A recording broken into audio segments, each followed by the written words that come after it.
I spent 10 years building this code, Arthur said, his voice cracking. I thought I was a genius, but 5 hours ago, I learned I was an idiot.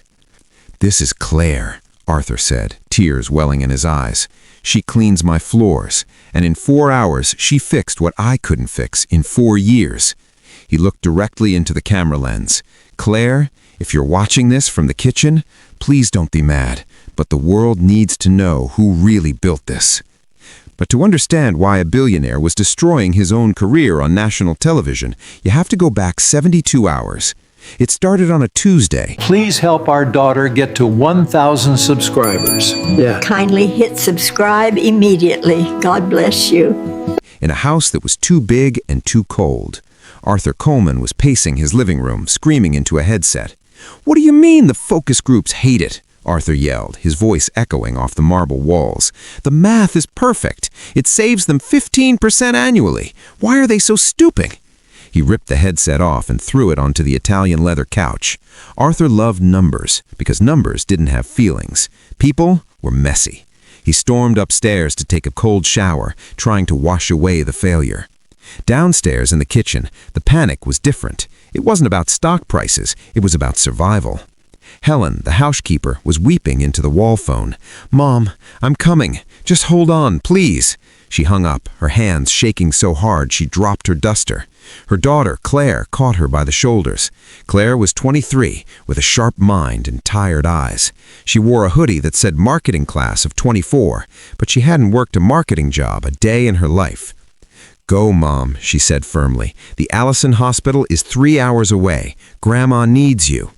"I can't," Helen sobbed. "Mr. Coleman is hosting the launch. If I leave, he'll fire me. We'll lose the insurance, Claire." Claire looked at her mother's terrified face. She looked at the bills piled on the counter. Then she looked at the gray uniform hanging on the hook. "Give me the uniform." "No, Claire," Helen wiped her eyes. "You have a master's degree. You don't scrub floors." Claire grabbed the uniform, her jaw set. "The economy doesn't care about my degree, Mom. It cares about rent. Go. I'll be a ghost. He won't even know the difference." An hour later, Claire was dusting the massive mahogany table in the living room. She felt small in the cavernous space. As she wiped the surface, she froze. Arthur's tablet was open. The prototype app was running. Claire leaned in. She saw a sleek slider on the screen. "Set your monthly savings goal." She let out a sharp, cynical laugh. Rich people, they really have no clue. She reached out. She knew she shouldn't, but her brain was wired for this. She picked up the tablet, shaking her head at the design.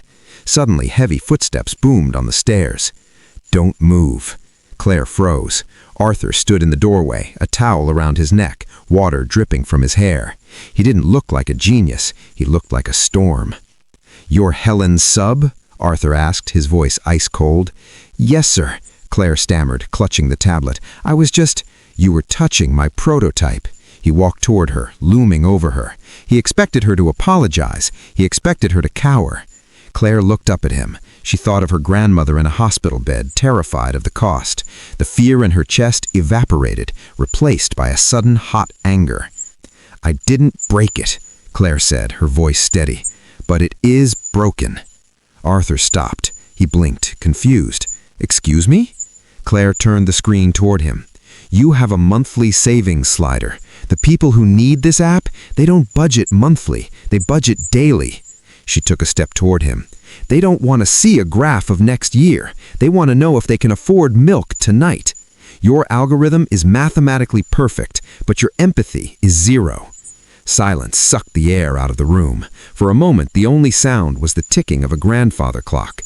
Arthur stared at her. He looked at the uniform. Then he looked at the tablet. He looked at the flaw he had missed for 2 years, pointed out by a girl he thought was there to clean up his mess. Slowly, Arthur reached out his hand. He didn't take the tablet back. Instead, he held out the digital stylus. "Show me," he said. Claire hesitated. She looked at the pen. She knew if she took it, the ghost would disappear. She would no longer just be the maid. She would be his equal. She took the pen. For the next 4 hours, the silence of the Coleman mansion was replaced by the frantic, beautiful noise of two brains colliding. Claire didn't stand at the table. She sat on the floor, her gray uniform pooling around her knees on the expensive imported rug. and Arthur Coleman, the man worth $4 billion, sat right next to her.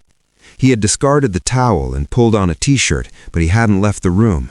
He watched Claire's hand move across the tablet screen like a conductor leading an orchestra. "See here," Claire said, her voice growing stronger, more confident.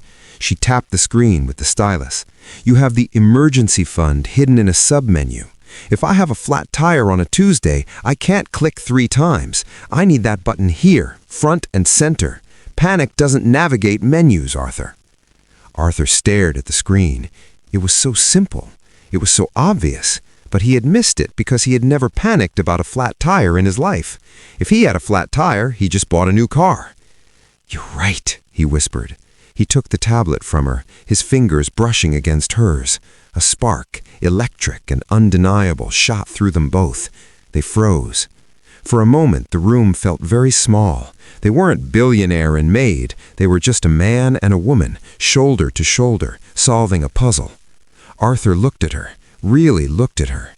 He saw the smudge of dirt on her cheek, the stray hair falling from her ponytail, and the fierce, undeniable intelligence in her eyes.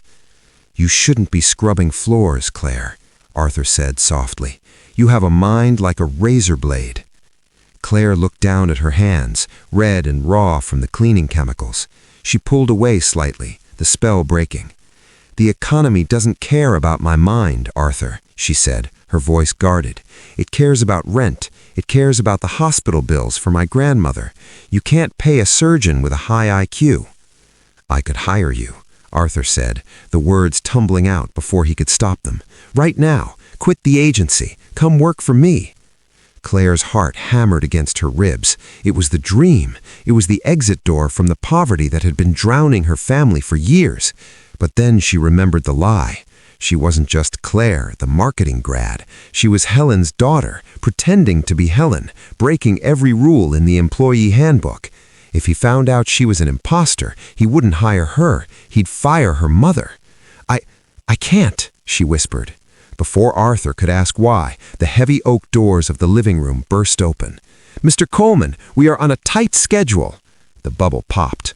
A team of 5 stylists and PR managers swarmed into the room like a flock of angry birds. They carried garment bags, makeup kits, and clipboards.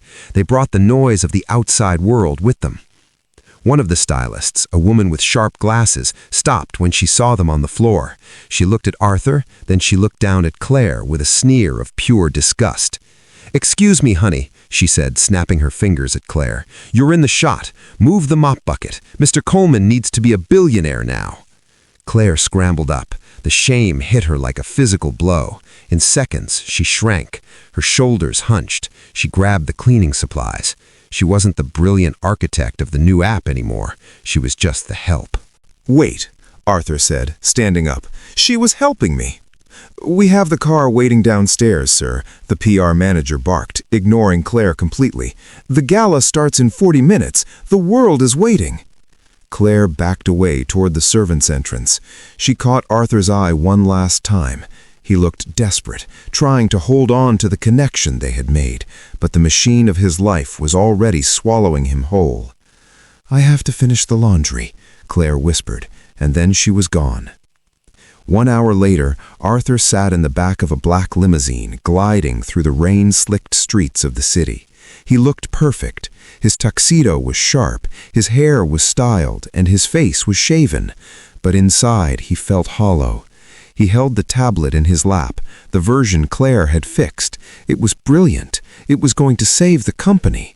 But he couldn't stop thinking about her. Why wouldn't she take the job? He pulled out his phone. He needed to understand.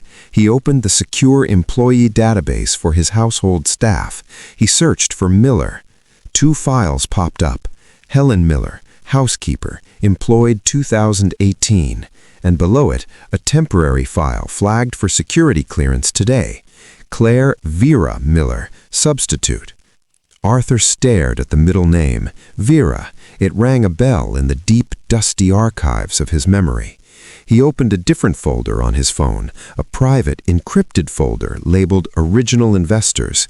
He scrolled back 10 years, back to when he was 22, working out of a garage, begging anyone to believe in his code.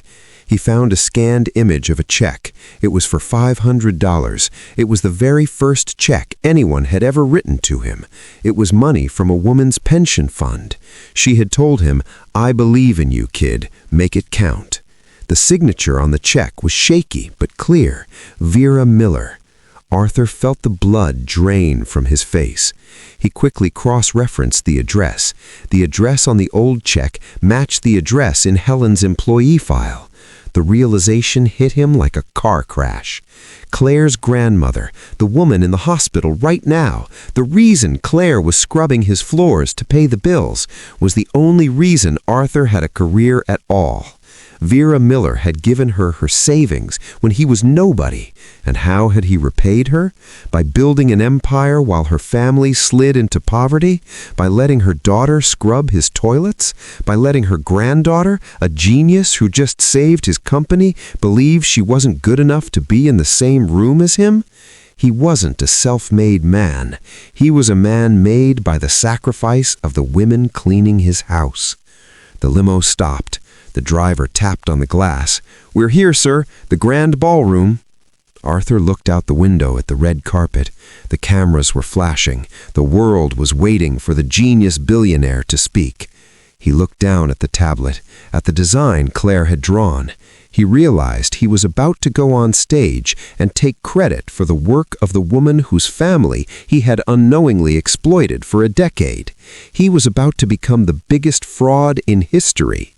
He opened the car door. He walked on to the red carpet. He didn't smile.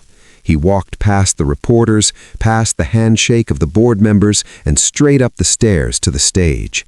He stood at the podium. The lights blinded him. He looked at the teleprompter. It was filled with words about his vision, his brilliance, his success. Arthur closed his eyes. He saw Clare sitting on the rug, her hands raw from bleach, fixing his life while he treated her like furniture. He opened his eyes. He looked at the camera. "Stop," he said. And now we are back at the beginning, the point of no return. Arthur stands on the global stage. He has just exposed his own secret. He has just told the world that the maid is the genius. But as the feed cuts to black and the chaos erupts in the ballroom, a terrifying question hangs in the air. Arthur has just tried to pay his debt with the truth. But does the truth fix the past? When you realize that your entire life is built on the broken back of the person you love, is sorry enough? Or is it already too late to save the only thing that matters?